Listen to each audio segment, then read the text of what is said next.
So this is what the JTLK turf fertilizer program will do to your lawn if you partake in No Mow May. This is our lawn, this is the neighbors. So what makes a great lawn in 2024? My friends, the answer is not as difficult as it may seem. We're going to go ahead and discuss that today.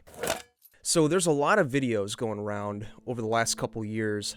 How do I get the greatest lawn? What makes a great lawn? What fixes my crappy lawn, right? All those types of videos going around. Well, my friends, I'm here to go ahead and give you the quick and simple rundown of how to do that. You see, there's a lot of misconceptions out there of what you need to do. First, you need to kill the weeds. You need to apply a fungicide. You need to do this. You need to do that, which is all good and fine and effective pillars of having a nice lawn, but they're not really going to be all that effective if you haven't mastered the basics, which I like to call the big three. Mowing. Something that's very important, probably the most important thing you can do to a lawn. If mowing wasn't a thing, lawns wouldn't be a thing, right? So that's why it's so important. Aside from that though, how you go about mowing is important. Frequency matters with mowing. You want to mow as often as possible. At the very least once a week. If you're feeling a little ambitious, maybe 2 to 3 times a week, spaced apart every couple days.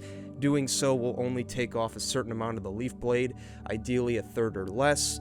Doing this will keep the lawn nice, green, and manicured, and it will stimulate more growth. It's when you let the lawn get out of hand and you're cutting off 50% or more when you mow it once every 2 weeks that you are indeed going to stunt the growth of the lawn. Now, there are times where that is appropriate, and it does help the lawn. For instance, No Mow May.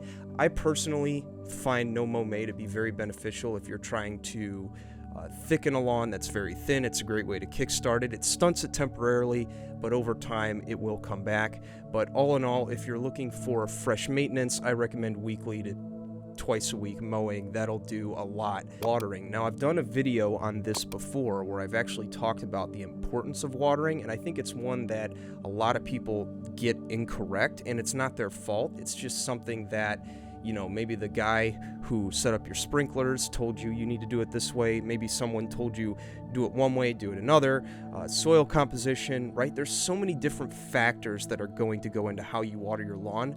But in the very beginning, I recommend you keep it simple, okay? For everybody, almost everybody I talk to, whether it's through email, whether it's through Instagram, YouTube comments, when they ask me how should I water my lawn so it's effective, number one, I recommend you water deep and not daily. Doing so is going to allow the lawn to get enough water to get down into the root zone, and by watering not daily, if you will, what's going to happen is you're going to allow the lawn to dry out in between waterings. That's why I often recommend getting down a ½ inch of water twice a week, allowing for a full inch, because not only will you get a sufficient amount of water to get down to the root zone, but you're going to give it time to dry out, which is very important, because if you keep your lawn wet all the time, that's going to lead to a lot of other problems such as water logging and root rot, which in turn is going to decimate your lawn. So it's very important that you allow that time of dryness as you do keeping it watered, because when you find that perfect balance, your lawn's going to look better than everyone else who's watering shallow and daily, right? When you master that,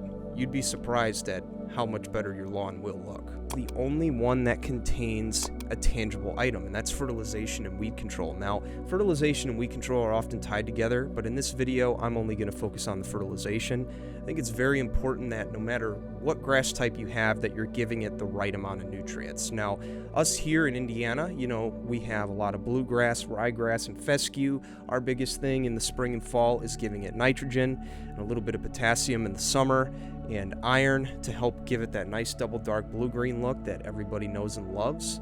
And doing that alone will just make your lawn look great. Now, if you have a warm season lawn, your biggest thing right now is going to be potassium in the spring and fall. And then once you get to the summer where you don't have a blackout, or in periods where you're not in a blackout, it's a good idea to go ahead and get some nitrogen down during those growth spikes. What makes a great lawn isn't really all that complicated. It really comes down to those 3 things. Now, there's a bunch of other things we could do as well in tandem with those core basics that will take your lawn to the next level. If you want to learn more about that, I recommend you click this button right here to subscribe to the channel. And if you want to check out more in-depth videos on how to have the deepest, darkest lawn on the block, I recommend you check out these videos here. They'll help you.